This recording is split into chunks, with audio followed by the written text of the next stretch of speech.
স্বামী স্ত্রী কোন পাশ করে ঘুমালে তাদের অন্তরে আল্লাহ ভালোবাসা ঢেলে দেয়। এই যে রাতের বেলায় যখন ঘুমানো হয়, কোন পাশে ঘুমানোর সুন্নাহ এবং কি বরকত এখানে রয়েছে।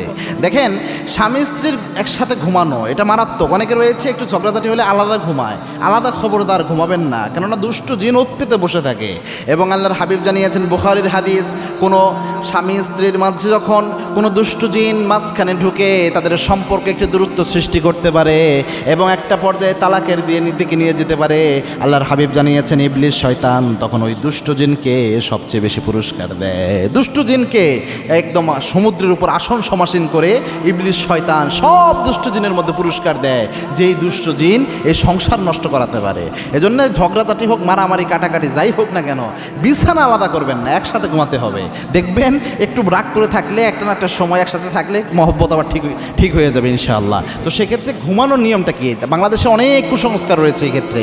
অনেকে মনে করে যে স্ত্রী যদি স্বামীকে বিছানার কোনায় দেয় আর স্ত্রী যদি এই পাশে থাকে, তাহলে ওই নারীর কপালে অনেক ক্ষতি হতে পারে, ওই নারীর সংসারে অনেক পরিবারে ক্ষতি হতে পারে। এগুলো সব কুসংস্কার, এগুলো বিশ্বাস করলে আপনার শিরকের গুনাহ হবে। এরকম কিছু না। নর্মালি সিস্টেম হচ্ছে রাসূলুল্লাহ সাল্লাল্লাহু আলাইহি ওয়াসাল্লাম রাতের বেলায় শোয়ার সময় ডান কাত হয়ে ঘুমাতেন। তো সেক্ষেত্রে স্ত্রী যদি, স্বামী যখন ডান কাত হয়ে ঘুমায়, স্ত্রী যদি স্বামীর ডান পাশেও থাকে তাও থাকতে পারে, বাম পাশে থাকলেও থাকতে পারে। তবে অনেক ওলামা একরাম এইভাবে প্রেসক্রাইব করেন, যেহেতু আদম আলাইহিস সালামের বাম পাজরের হাড় থেকে হাওয়া আলাইহিস সালামকে সৃষ্টি করা হয়েছিল, সেই হিসেবে স্বামী যেখানে শোবে, স্বামীর বাম পাশে স্ত্রী শোবে, এটাই সৌন্দর্য, এটাই সুন্দর।